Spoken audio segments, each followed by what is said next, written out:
Welcome to the SOED Talk Show, People and Process. I, Aditi Saxena, the host of this talk show. Today I'm going to speak with one of my industrial design students, Didipya. Hi Didipya, how are you? I'm good, ma'am. Thank you so much for having me. Didipya, tell me one thing that, you are throughout a very, very serious students. It seems like you are very, very study oriented, right? So I'm very keen to know your journey at Voxen and where you can talk about, apart from your study, what all you have done. Okay. So I agree with what you said, by the way. So even growing up as a school student, I was more of a bookworm, but I also did a couple of extracurriculars. And I think when I joined Voxen, entering design education and being in this environment is what helped me open up in the first place. So I learned that there's a lot that I can learn outside of the classroom as well.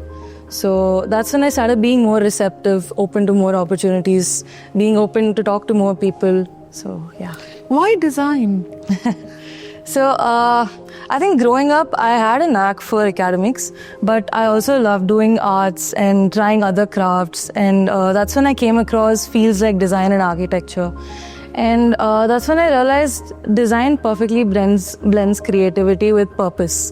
And I thought that would be a good something for me to try. So yeah. So your parents were okay with you or going for a design field, because India design is still not a very, very lucrative career choice. Right. Agreed. In fact, both my parents are engineers. My brother's an engineer. So it did take a little convincing, but my parents were very receptive of it. And my mother and father, they had an idea about product design. So I was lucky to have them because they were the ones who started doing the study about it first. They used to share articles with me. They're like, okay, if you want to do this, maybe you should learn a little about it, talk to people about it. So they helped me even communicate with people from Voxen, people from their organization. So they were very accepting and they allowed me to try something. So yeah. So I have seen your journey, from the semester foundation year, I remember, and then, holding a position of a leadership position. Just wanted to know that, I'm very curious to know that how this transition happened and what was the role of your mentor in this entire transition? Okay.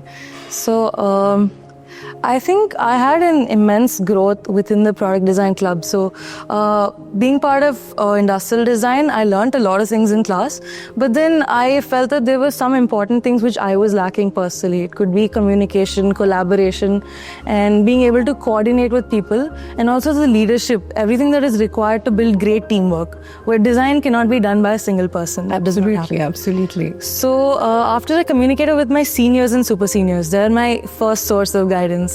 And then after talking to my faculty mentors, they are advised to try something outside of class as well. So that's when, within my first semester, I had applied for the product design club.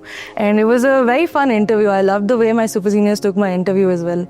So that's when the growth started, and it was an immense learning curve. So I started as a junior executive, and then in my second year, I was a deputy president, and finally in my third year, I took up the presidency role. So yeah, I felt that other students, not just in design but outside of my domain, required the same opportunity. Right. Yeah. Quickly, one high point when you was feeling like super energetic, right? And one low point during this campus time. Okay. I think one high point would be my second year in industrial design. So when I just entered from foundation, there were a lot of things I was looking forward to. I used to watch vlogs of my seniors, people from other colleges, and then I was finally in and doing it. So I think that year I was full of energy. And then coming to my third year, I think I had exhausted myself a little too much. So, and then I had taken up the presidency at the same time. So although I was loving what I was doing, I did have some limitations both physically and mentally. And then I think one of my lowest points would be a jury I had in my sixth semester. So that was the first time I was not thorough with all the work I was presenting. And then so it was also an embarrassing moment. So I had done a lot of research for a craft, and I was presenting in the jury. And then in the last, the juror asked, "Do you know where this article is from? Like, have you read the sources?" And I was absolutely blank. Like, I have a habit of putting my information and writing the sources in the end, but I completely forgot. Turns out the juror was a writer of the article, and there were a lot of mistakes in what I was presenting. So yeah. Great. It's an embarrassing moment. No doubt. I think that would be my lowest. None of my mentors expected that would happen, but yeah. Okay. 3 keywords about Voxen Live. Okay, I'd say it's nostalgic. So my school was very similar to this, so I really enjoy the place here. It was very adventurous. I like the kind of sports environment we have here as well. And apart from that, I'd say it's very calming and it's a very nurturing environment overall. Right. What next? So, yeah, I think in the last 1 year from doing a couple of internships and we've had some interesting modules, I also learned that I'd like to combine design with a couple of other interests that I have, which I recently found out would be entrepreneurship. So I'm planning to work on a startup with 2 of my seniors. And apart from that, I want to spend the next few years trying to explore different domains of design. So we have covered a lot of modules, but I also want to see what the industry exposure would be like.